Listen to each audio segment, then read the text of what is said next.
Welcome back to Organikong Pagpanguma.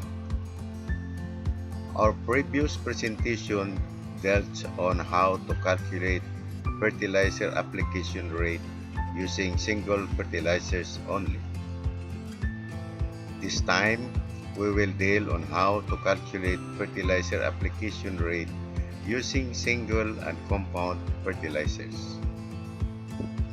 If you are new to Organikong Pagpanguma, please do not forget to like, comment, share, subscribe, and follow us in our FB page and in our YouTube channel. As usual, the same formula will be used to calculate the quantity of fertilizer required for a particular land size. Quantity of fertilizer equals recommended rate times 100 divided by the concentration. Take note that the recommended rate is the quantity of fertilizer to be applied, and the concentration is the nutrient composition of the fertilizer you want to use. Now, you want to apply fertilizer on a corn plot of a land area of 15 square meter at a recommended rate of 60 kilograms of nitrogen, 13 kilograms of phosphorus, and the fertilizers available are urea and diammonium phosphate. You need to write out some parameters from this fertilizer recommendation. The land area is 15 square meter. Urea has 46% nitrogen. Diammonium phosphate has 18% nitrogen and 46% phosphorus. Using the fertilizer application rate formula, you can calculate the amount of urea and phosphorus needed to satisfy the fertilizer recommendation of the corn plant. For urea, quantity of urea equals recommended rate times 100 divided by the concentration of urea. That is, quantity of urea equals 60 times 100 divided by 46. And that is 130 kilograms per hectare. This quantity is in hectare, and your land size is only 15 square meter. Hence, you need to adjust the calculation.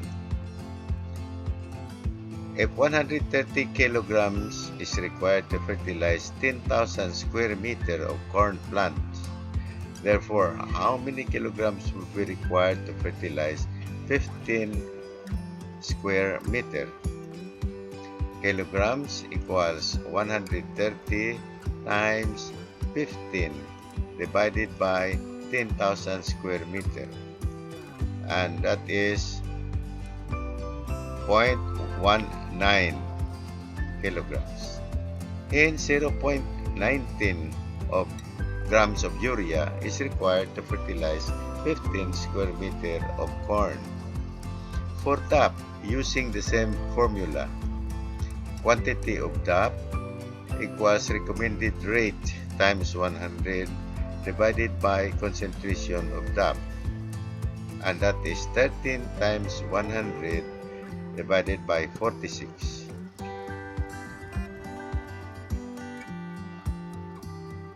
And for DAP, you have 26 kilograms per hectare. Hence, for 15 square meter, you need 28 times 15 divided by 10,000, and that is 0.04 kilograms. Hence, 0.04 kilograms of DAP is needed to supply phosphorus on 15 square meter on a corn farm. Generally, to meet the fertilizer requirement on 15 square meter of corn farm, you need 0.19 kilograms urea and 0.04 kilograms of diammonium phosphate. This is the general procedure for calculating the fertilizer application rate for any crop. Since DAP also contains 18% nitrogen and you are going to apply 0.04 kilograms DAP, then you have to reduce that amount of urea required. And that is nitrogen from DAP equals 0.04 kilograms times 0.18, and that is 0.01 kilogram. Hence, 0.19 kilograms of urea minus 0.01 kilograms of nitrogen from DAP, then you have 0.18 kilograms of urea. So the final amount of urea required for your given field is 0.18 kilograms. Again, if you may want to determine the amount of fertilizer each plant will take, it is simple. Firstly, you need to determine the population of plants in your farm of 15 square meter. Then you have to determine which of the fertilizers, single or mixed, and what ages of the plant for the split application to apply the appropriate fertilizer in your corn farm.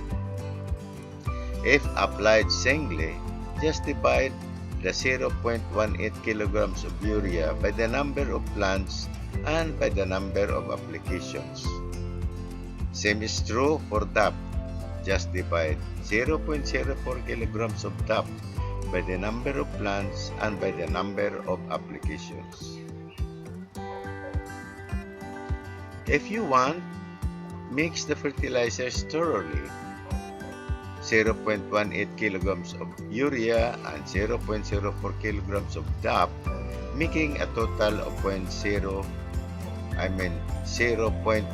kilograms.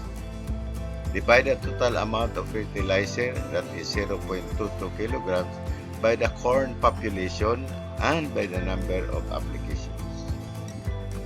From this calculation, you can determine the quantity of fertilizer you need for a given specific plant and the amount of fertilizer required by each plant on the farm per application.